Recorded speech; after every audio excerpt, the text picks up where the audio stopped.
Memories retire, we set them free, shaking the ground with epiphany. Fresh thinking loud, it's our decree. Unconventional wisdom dancing on the beat.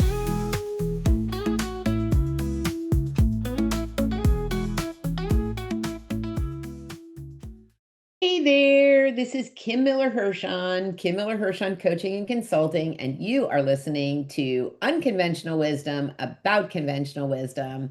I have my friend here, Eric McHugh, and he is going to talk to us today about some of the leadership things that he has learned. And I'm really excited to talk to him because he is in the tech startup world.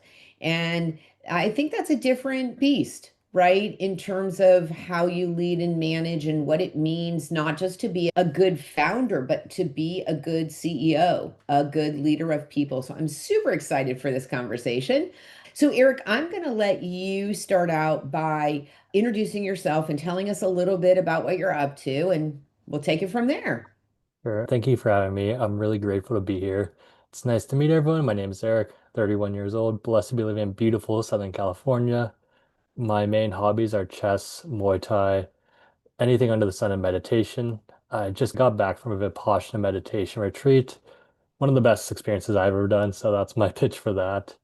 In terms of what I'm up to, I think everyone has an inner purpose, and I think everyone has an outer purpose.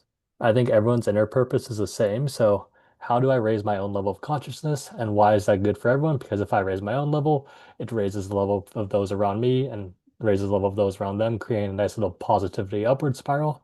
And I think my outer purpose is how do your God-given gifts or natural talents or natural curiosities support your inner purpose? And for me, this just happened to be crypto and a dating app. So I'm working on two projects right now. Aces.fun, which is a RWA platform for digital collectibles. So that's in the works right now. It's being developed. And I'm working on dating. That's live right now. And that's the first ever AI-powered matchmaking service. And our goal is to match 1 billion happy couples. That's awesome. Okay, so we're all dying to know, do you have a match? No, I'm still looking for the right someone. So hopefully I can find other people love first. And when the right person comes around for me, they come around. I'm in no rush. Yeah, I love that. We are dying to know. Your random question for today is, in 10 years from now, what will you miss about your present life? In terms of missing my present life, I don't think I'll miss anything. I think I believe in the law of impermanence, meaning everything is constantly changing.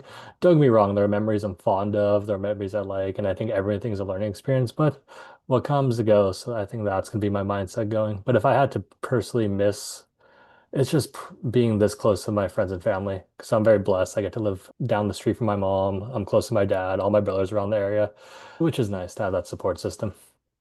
I agree. We have three kids, and I'm in the San Francisco Bay Area, and they all live close by. I've got a brother and a sister in the area, and my stepmom. So I live that too. And I know how special that is to have everybody geographically close, especially in this day and age.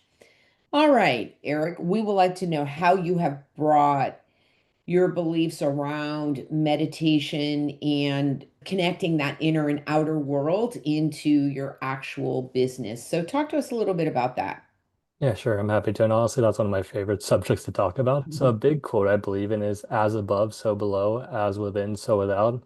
That's a quote by Hermes Trismegistus. So, he's the founder of Hermeticism. He eventually became known as the Egyptian god Thoth. So, that's where he comes from. As above, so below essentially implies that there are three different realms, the spiritual on the top, the mental in the middle, and the physical at the bottom, and they're all related. So if you want to change something in the physical world, you have to change it in the mental and the spiritual. So if you don't like what you're seeing, you change what you're thinking about, and that'll eventually reflect.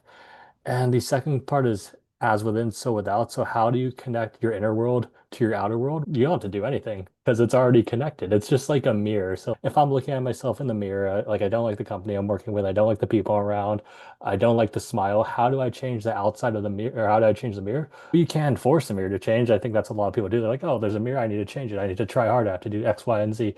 No, what you have to do is change the inner world. So to answer your question, the inner world and the outer world are always connected. I think the outer world is a reflection of the inner world. So if something's amiss in the outer world, do the inner work and it'll eventually solve itself. Yeah, it's so interesting how you explain that because what I'm really fond of saying is that, like, where we are is absolutely a combination of what we think and how we act and the whole thing. So if you want to change whatever your current circumstances are, if you have a goal to grow your business or whatever it is, grow your career, that you do have to look at what you think, right? What is the story that you tell yourself about your current situation that keeps you where you are? You're 100% right. Because if you think about it logically, like everything you produce in this world, like every company you build, every interaction you've had, every action that you've taken, it's actually started as a thought. So you won't act unless you've had that thought before. A lot of times that thought energy is gathering in the mental world where it eventually drops down to the physical world. So if I were to do something that caused harm to someone, I would have been thinking about that either consciously or subconsciously for some time.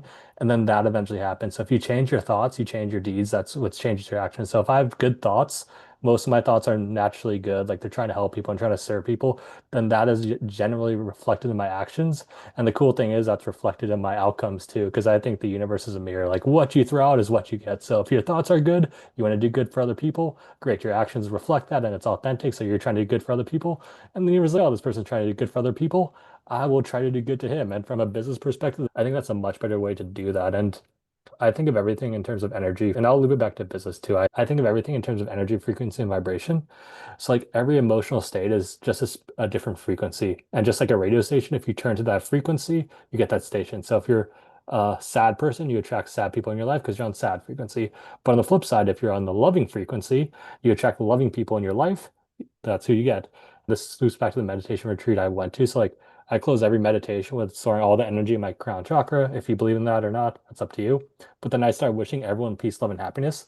So if I'm wishing everyone peace, love, and happiness, then people are wishing me peace, love, and happiness. I used to go to networking events, but like, okay, let's try to find the right deal. Let's see what I can get out of this other person. And then that resulted in not the best business relationships. But when I flipped that on its head, so I'm like, okay, I have no real expectations because I'm sure we've both been to a bunch of networking events where you're just kind of meeting investors, other founders, and all that stuff. So I'm like, okay, I'm going to switch this up. I'm going to go there and I'm going to see how I can help the other person. So now when I'm talking to this person, I'm like, how can I help this person? He's picking up on my vibe. And I was like, okay, how can I help him? And now we're in like a help off. And I think that's what we'll end up doing too. And this was what resulted in the other dating company too. Ah, so Eric, I think you might have just coined a new phrase, Oh, what? a help off, right? Yeah, Yeah. like a helpful competition. Yeah, there you go. I like that too, actually. I'm start saying that. Yeah, quite a while ago, I used to have networking events called idea exchanges. And the idea was that you would come with a request. Like everybody in the room, your job was to try to grant somebody else's request. So there were some ground rules about asking for something specific, something that people could really do for you. And it was really cool. Oh, I can help you. Oh, wait a second. I have a connection. That's awesome too. And the thing it's helping people is actually pretty self-serving too, because it just feels so much better to give than receive. So like for example, in your request idea rooms, it's like when someone says, "Oh, I have something that can help you out," it probably felt good to do. And so like both parties get a benefit. So it's like a true win-win. Because like again, going back to a powerful relationship versus a forceful relationship, forceful relationships aren't sustainable because a forceful relationship is one party wins, one party loses. It may work for a bit, but eventually the losing part is like, no, I'm out. But with like your idea exchanges, it's or my help offs, it's no, both parties win. So it's a powerful relationship and that's sustainable long term. And I think the other thing really, you talked a bit about energy, and sometimes it's not linear. Sometimes I may help you, and then you'll help Joe, and right. So it's not always just an absolute one for one exchange. It's very rarely linear, and this might be a bit esoterical. So I think the way most of us view time is it's linear in the sense like it's a deck of cards where it's like one card after the other. Right. But I also believe that the universe or time is more so just it's one giant spot. So instead of one deck of cards at the other, it's like it's all happening all at once. So the past, present, and future are all happening at once. So like when you throw it out there, it comes back in a different form in a non-linear fashion. If you want to call him God or the creator, it really is just all at the same time. So you get what you give instantaneously. Yeah, I do believe that. If it's whatever your belief is, we can just call it the universe, Yeah. right? So that it's inclusive. I think you slipped in there under the radar that I want to actually ask you about. You said in this realm of being helpful, that's how the dating app, that connection was made. So tell us a little bit about what happened there and a little bit more about what you're trying to achieve. Yeah, sure, I'm happy to. And I think it reflects what we're doing right now. So a while back, I was on a podcast tour for a crypto specific company. So I was promoting the company I had, and then I went on this one dude's podcast called Crypto Economy. And then we closed the podcast saying, okay, let's keep in touch. If there's anything I can do to help you, or vice versa, let's stay in touch. I mean, this particular person, we stay in touch via Instagram and send each other reels and stuff. And then, since we kept in touch, this AI looking thing started following me on Twitter. It's based off Cortana if you played Halo.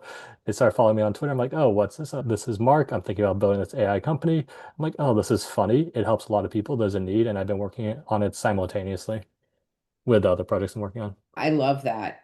So, in terms of your ability to collaborate and partner with other people and be a leader, right? Give directions because as a founder, you're setting the foundation, but not necessarily executing on the engineering part of what you're doing. How do you think how you view the world affects your ability to lead people? So in terms of how I view the world, I think we went over that trying to help as many people as possible and putting out peace, love, and happiness. And then that not only does that work in network it works with other people too. So like for example, I'm not exactly the best engineer. I can do some code, but the fact that I work with coders, I'll speak their language, I'll go in the trenches with them. When they have like late nights pushing stuff, I'll be the first one to QA because I know it's a two-way street. So I think my mindset is either servant leadership or the term from anime I like is called noblesse oblige. And that essentially means that the strong is there to serve the weak. If you're strong, your purpose is to serve the weaker. And then that's how I view everything. So yeah, you could be like a founder, you could have whatever title, but my most important role is making sure everyone else is doing well. So whatever that means, and if it's within my capacity to do, I'll give it 100% effort. And they get that. And I think it resonates well. And it results in people just, I guess, doing what they do best. Because if they know you're willing to help, but not like critique, not put them in one lane, they'll do what they think is best for the company. So it's about properly aligning those incentives too. Absolutely. Do you have what you thought it would be like to lead people or what traditional wisdom tells you? And this idea of showing up for people, is that what you would say is how you have found your path? Imagine like you're in college, you're younger, you're working jobs. I've always thought it was more structural in the sense like someone tells you directly what to do. But in the startup world, I've learned that doesn't work that well because A, there's less salaries, B, there's less energy, and the hours are longer. So if no one's getting paid, you can't exactly, hey, I need you to do X, Y, and Z. I don't want to do that. I'm not getting paid that much. Actually, I picked this up at Snap too. This is something they did really well.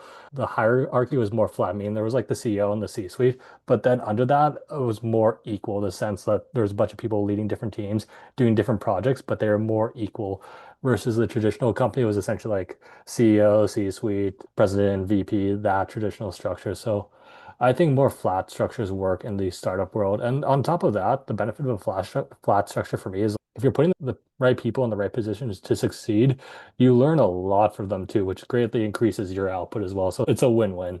I think that's a really important point because I think a lot of leaders feel like they need to know everything Mm. and their egos won't get out of the way to actually have subject matter experts doing what they do well and really lifting those people up versus just thinking that everybody expects them to know everything. Yeah, no, it's honestly a recipe for disaster. I've seen many companies implode, and it's understandable too, because you want to look at both sides. Imagine like you're the CEO, you're the founder. A lot of times you're the one paying for it, or you're raising the money, or the investors are coming at you. It's like, where's the direction? And then you try to input what you had on the marketing side, and like, and then the marketing side knows better for marketing because that's why they're there in the first place. But then you try to input what you want on top of them, and this creates a situation where they'll probably do it, but it's not what they think is best, and thus the result isn't going to be as good. Because if they do what they believe is best, then the result will be better if they're doing something just because someone else told them to. Right. I would say, in my experience, that people who work in crypto, just because of what crypto is and the ideas that it's based on, they tend to be pretty independent thinkers. That is the basis of crypto, right? That it's separate and different than this sort of traditional structure. How do you think management and leadership is different in crypto? Do you think it attracts a different kind of founder? I would say so. And I would say crypto is like a sped up version of the startup world. Because like a year in the startup world is probably the equivalent of 5 years in the corporate world. I would say a year in the crypto world is probably like 2 to 3 years in the startup world. So you just get that exponential download of knowledge and experience working in the crypto world. But yeah, cryptos, it attracts the degens, it attracts the independent thinkers, it attracts the people against the system. At least at the beginning stages, it's much more mainstream now. But in the early stages, the type of person you want isn't exactly the type of person who wants to be told what to do. And that's where you have to really work, making sure your incentives align. Because if your incentives align, then it's going to be great. Then you're both going to flow off each other. But there's any sort of conflict, that'll just eat each other and drain. Yeah, exactly. So, is there any kind of conventional wisdom or leadership that you used to think was the answer, and then you've figured out that actually really doesn't work for you? Yeah, so growing up, and at least when I started companies, I've always thought Go was the name of the game. Something not working, Go. Try something new, fast, fast, speed, speed, speed. Because that's what I've been told. I'm like, oh, just move fast, break things. But I've actually found that a lot of times the most effective things I can do is just to slow down and look at it from a more holistic perspective. So, for example, like before we had a problem, let's say we were working together, we had a problem. It's like, okay, this is definitely a really pressing issue. So we're going to lock ourselves in this room until we solve this problem. And however long this takes is long. And that resulted in a less than optimal solution because a lot of times you're tired, you're not in the right headspace, people don't want to be there, they just want to create something to get done and out of there. Whereas now I'm like, okay, if something's happening, the best thing I could probably do is either meditate and go for a walk. And a lot of times the answer comes from me because like when your brain is calm, when your brain is clear, that's when they flow to you. And then you can calmly assess a situation and move on. And the mindset I've always tried to adapt is accept, redirect, and act. So every situation, you just have to accept what it is, because if you fight whatever situation comes, that's just not going to go well. Redirect, okay, the situation's happened. What is the next best move forward? And then you act. It's like I picked that up from chess, because let's say we're playing chess. I make a move. It could be the worst move. It could be the best move. It doesn't matter. What do I have to do for the next move is make the best possible move in my situation. Just keep doing that and eventually win. Yeah, I love that sort of that radical acceptance of what is. I think so often we get so caught up in the emotion of whatever the challenge is that we can't see the forest through the trees. There's a difference between acknowledging what is and agreeing with what is, right? So you can have a super challenging situation that maybe somebody made a mistake, right? A really big mistake. And it just is, right? Like you can think whatever you want to think about the mistake or the person who made the mistake. Like what you just said, Eric, until you're willing to accept that it is, right? You're here and now you have to move forward. I think people don't necessarily make the best decisions, or they just prolong that beginning stage of blame and shame and all the stuff that's not helpful. Yeah, I would say it's not just not helpful, it's actually counterproductive. Yeah.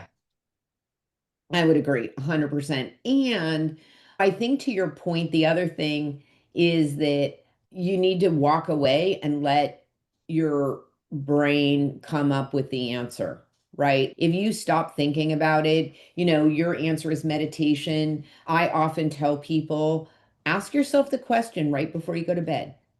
Just ask the question. Don't think about it. Just ask the question and then just go to sleep.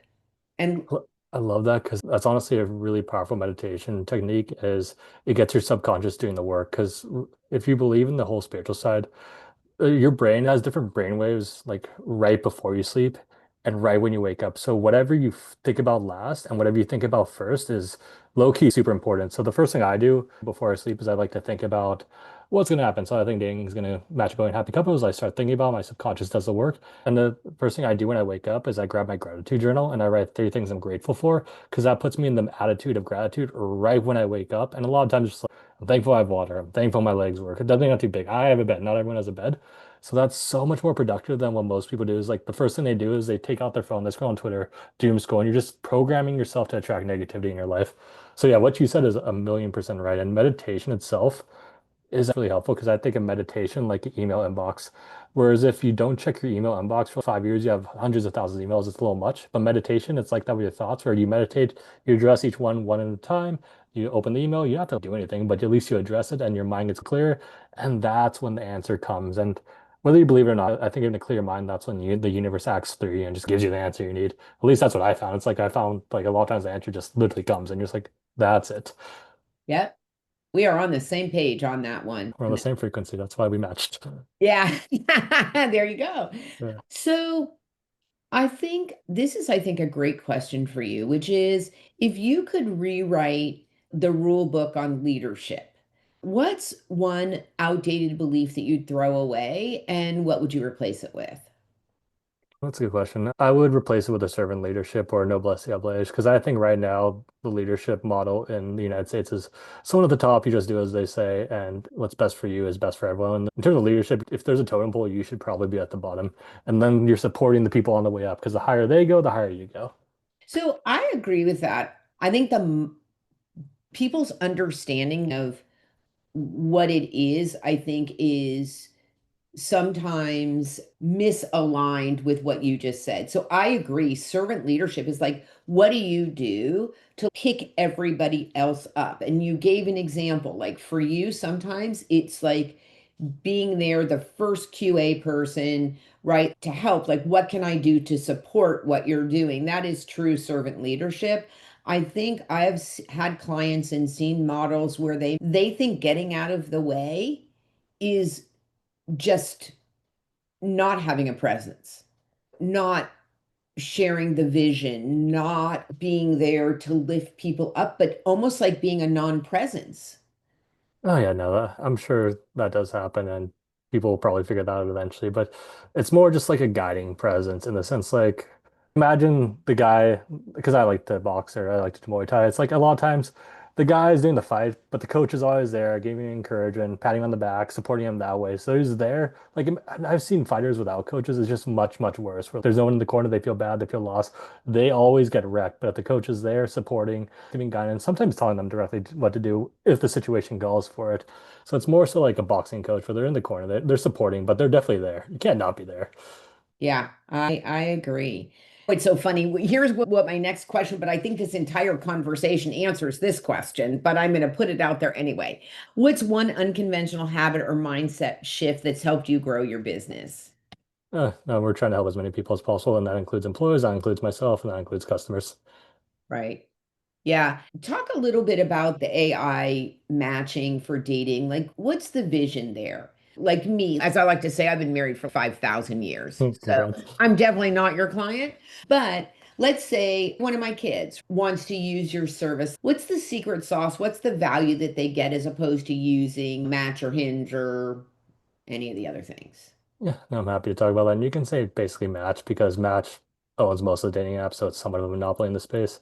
So there are 3 main problems with the current dating, and I think overall human relationships are very important to overall human happiness.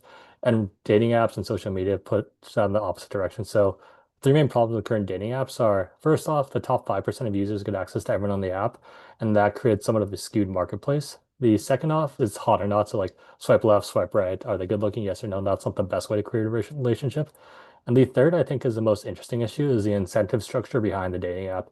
So if Tinder, Match, or Hinge or whatever, if they were to match a happy couple, what does this mean?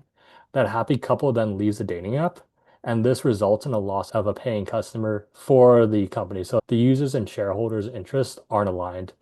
So what dating does is we are the first ever AI-powered matchmaking service. We auto-generate someone's dating profile and matches based on their digital footprint and chat history of Cupid. So I would create an account. I would get a big list of traits for me. Okay, he posts a bunch of nature hikes, he posts meditation, he posts Indian food, he posts neat burgers and stuff. So I would get that list of traits and then with a different correlation, and then I would get matches based on those traits. So for example, okay, he's a runner. I matched her. This girl is active. She likes to hike. That could be a good match. Or can do other stuff too. Okay, he's really big into Indian food. Let me match someone who likes Japanese anime. And to me and you, that wouldn't make any sense because like Indian food, Japanese anime, that's whatever. But since it's AI is really good at pattern recognition at scale and analyzing large amounts of data. So the system would have made that connection because for whatever reason, a bunch of people who do like Indian food and Japanese anime, more people are matching based on that. So that's something we would miss. And but the AI picked that up. And it's always improving too. So every time I interact with the app, it gets better at matching with me. So it's the worst it's ever going to be right now.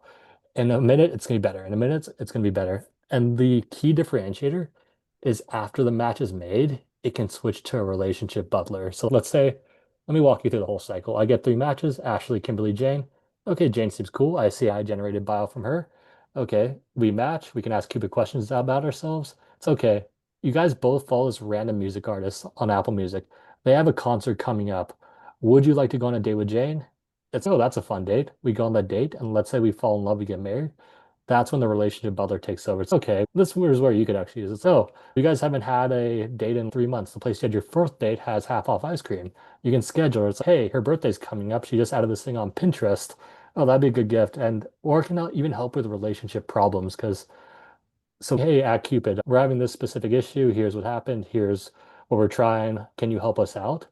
And the reason why we're better at that than ChatGPT and other programs is because we're a personalized layer on top of ChatGPT. So if you think of ChatGPT as crypto terms like layer one, layer two, we're at L2 on top of ChatGPT. So the thing is, if I were to take a screenshot and describe an image, like a relationship issue I'm having with a partner to ChatGPT, it'll give me an answer, but it'll give me an answer through my lens because it's been learning off of me. Whereas if we use dating, it takes into account both users, so it gives a more dualistic answer versus a monolithic answer, which is important in a relationship. Absolutely. I think this is exciting.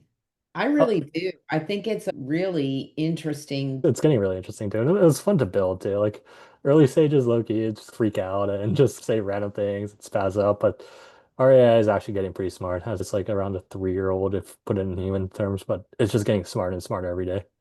Yeah, I really think what you said about match that you have dueling, competing like priorities. I think that is really something I had never thought about that they want people to stay, even though the marketing says Yeah. they want to make matches, they really don't want people off their app and not paying anymore. Yeah, it creates that delete the app, down the app, delete the app, down the app vicious cycle that I'm pretty sure if anyone's on the dating apps, you probably went through that. It's all by Yeah. design. Wow. That is very interesting. All right. So let me ask you one last question here, which is imposter syndrome, or if you don't like that phrase, just having doubts, right, about yourself, your ability. I think I'm curious, and I'm sure the listener is curious about when does that come up for you? And then when it does, what do you do about it? Yeah, it comes up, and I think that happens. It's natural. So there's 2 points. Doubt, I think there's a faith-based person and there's a fear-based person. So I think doubt stems from fear, and I found that fear is very draining. So I always accept, redirect, and act on that. So say, oh, maybe I'm not really set out for this. But no, if I weren't set out for this, I wouldn't be doing it in the first place. And the imposter syndrome, I truly believe in the power of authenticity. So I think everyone is happiest when they're serving other people. So for example, like if I try to be you, like I can beat you at being you because you're the number one Kim Miller in the world. So, but at the flip side, you can't beat me at being me because if you try to be me, you can't do it. So if everyone's happiest serving other people and you have that as your North Star, the most logical way to do that is to do what you're number one in the world at, which is being you. So if you actually follow your natural unprogrammed desires and interests, which is important because there are a bunch of programmed desires and interests, and the way you weed those out as you literally try. If you try something, you're like, oh, if something's programmed to you and you try and you're not feeling it, it's been programmed to you. But if it's not programmed, it's natural, authentic, you really run with that. So yeah, just be yourself. You're number one in the world at that, and it naturally weeds out the imposter syndrome. So for me, like I'm always me, so I never really have to deal with imposter syndrome because I'm never faking it. It's obviously it's basic, but I really think that we all need to hear that over and over again that nobody is better at being you than you. And so work on being authentically who you are. And I think there's some real wisdom there. And it's interesting because when I have prospective clients around coaching, like one of the things I'm always looking at is, okay, so you say you have this challenge. Are you willing to actually do the work, like on yourself, to solve some of this? Because as we said earlier, yes, you can't control some of the circumstances and experience that you have that are external. You can always, though, the only thing you've got is your own reaction to whatever experiences you have. And that is all you've got. So, where are you in this continuum? Are you looking at the outside world and those circumstances and saying it's about them? Or are you actually willing to take responsibility for yourself and start to make some changes? And if the answer to that is yes, then you're a good coaching client. If the answer is no, then I don't know, maybe somebody would coach you, but you can trust me, it would not be me. It's good that you set your boundaries too, because it wouldn't serve you or your customer if you didn't follow those. And the way I view outside events, I think all outside events are actually inherently neutral, and your perspective is what matters. And I think the universe has a plan for me. I think the universe has a plan for you. And sometimes I'm too small and human to see the grand plan. But if something perceived like I'll use funding, for example, because that happens a lot of entrepreneurs. Funding's a big stress. You have to raise money for a company. People are depending on that. Like there are many times I've had funding get pulled at the very last minute. It's like, why did it get pulled? That's really just redirection. They weren't the right funding partner for us. And if we accepted the funding from them, even though they're the right partner, there wouldn't have been room for the right partner. So it's more of just like a blessing in disguise. And really important reframes, which also doesn't mean that you can't feel disappointed. Oh no. Yeah. Like you get to feel what you feel. You don't fight it either. If you fight it, it's just going to persist. Here's a last thought, and I'm curious about this. So my sort of last thought on this is that I think sometimes we don't take time to pause and learn the lesson that we needed to learn from whatever that was. I am not a fan. Like I know I have clients and I know people who are gonna fall on their sword for things that are not their responsibility, right? That they are far beyond their boundaries in terms of causation. But I will tell you that I am a firm believer in pausing and looking back and saying, okay, what was my part of that? I 1,000,000% agree with that. And my take is I think the name of the game is self-knowledge and learning. So that's the game we're playing. I think every situation, there's a lesson you can learn. And if you don't learn your lesson from that specific situation, what's going to happen? That situation is just going to keep on repeating yourself until you learn a lesson. So it is in your best interest to learn the lesson quickly. That's right. Yeah. And I think for you, a lot of it sounds is meditation. There's a lot of ways to get there. So you don't need just one way to get there, but you got to pause, Yeah, right? Like you just. slow down a bit. A lot of times going slow is the hardest thing to do, but it's oftentimes the best thing for you to do. That's right. Okay. I think that is such a gem and probably a great place for us to, I'm not going to say end the conversation. I'm Yeah. going to say pause the conversation because we're interesting because we come from like very different places and yet we're so aligned in our thinking. And I just love that. Oh no, this is great. I love it. I love this conversation. Yeah. Listener, this is Kim Miller-Hershon and Eric McHugh. You have just spent a delightful time with us learning about some unconventional wisdom. There were so many things that Eric brought up that I think no matter where you come from and what industry you're in, these are things to take to heart and to figure out some actions to take relative to the wisdom that he gave us today. So thank you from our hearts to yours for listening today. And this is Unconventional Wisdom about conventional wisdom, where cliches come to retire and fresh thinking we inspire. Go out there and be a better human. Cliches retire, we set them free, shaking the ground with epiphany. Fresh thinking loud, it's our decree. Unconventional wisdom dancing on the beat.